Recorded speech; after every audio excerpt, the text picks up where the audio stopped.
ഉണ്ടാവില്ല. അതെ. എന്നിട്ട് ഞമ്മന്റെ ഭാര്യ പ്രസവിച്ചല്ലോ. എപ്പോഴും? 2 മാസം മുന്നേ. നിങ്ങളുടെ ഭാര്യയോ? ആ.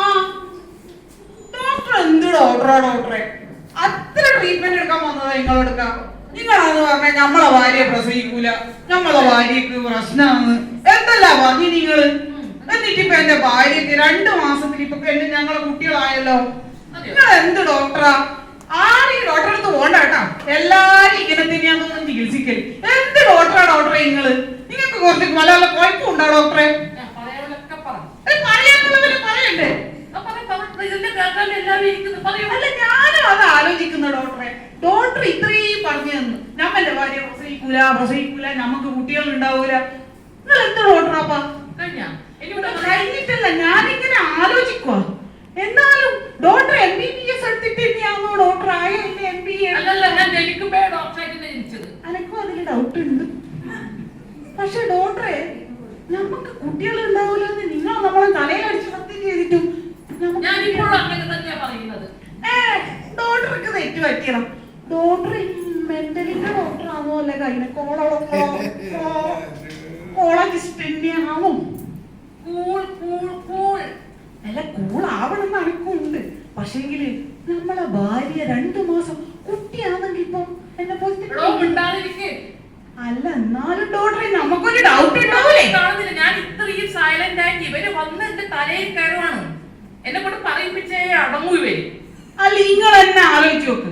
ഈ ബോർഡും വെച്ചിട്ട് ഡോക്ടർ ഇരുന്നിട്ട് ഈ പഹയെ എത്ര കാലം എന്നെ ട്രീറ്റ് ചെയ്തത് അറിയാം. അന്യ ഡോളിയും അപ്പല്ലേ നമ്മളോട് പറഞ്ഞിട്ടുള്ളത് നമുക്ക് കുട്ടികൾ ഉണ്ടാവൂല.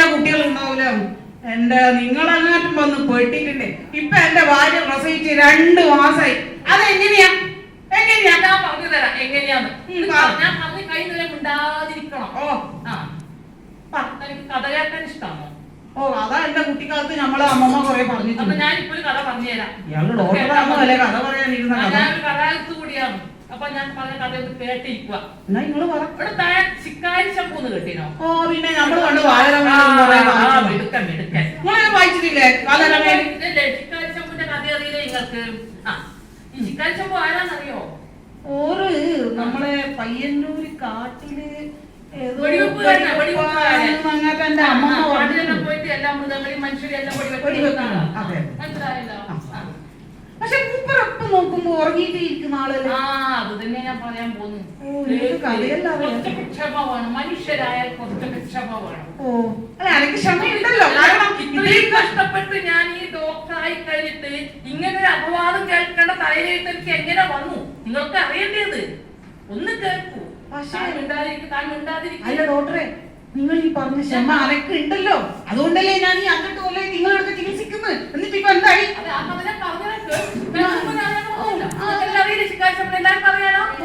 എല്ലാവർക്കും അറിയാലോ. ശിക്കാരി ശംഭു നല്ല പേര് കേട്ട നായാട്ടുകാരനാ. ഒരു ദിവസം ഈ ശിക്കാരി ശംഭു കാട്ടിൽ നായാട്ടിനങ്ങോട്ട് ഇറങ്ങി. ഇടയ്ക്ക് വിശ്രമിച്ചു. അവിടെ തോക്ക് ഇങ്ങനെ ഇടയ്ക്കിടയ്ക്ക് മിനിക്ക് ഭംഗിയാക്കി ഒന്നുകൂടി മിനിക്കുമ്പോഴാ പെട്ടെന്ന് മുമ്പിൽ ഒരു പുലി.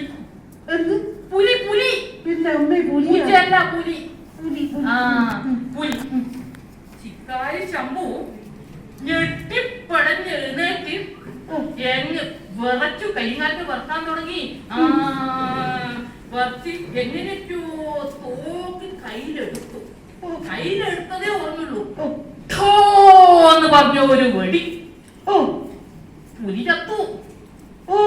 മനസ്സിലായോ? പുലി ചത്തു. ശിക്കാരി ശംഭുവിന്റെ കയ്യും നോക്കി തോക്കും നോക്കി. ശിക്കാരി ശംഭു കാഞ്ചി വലിച്ചതുമില്ല, വെടിവെച്ചതുമില്ല. പിന്നെ എങ്ങനെ വെടിവെട്ടി? ആരോ വെടിവെച്ചു.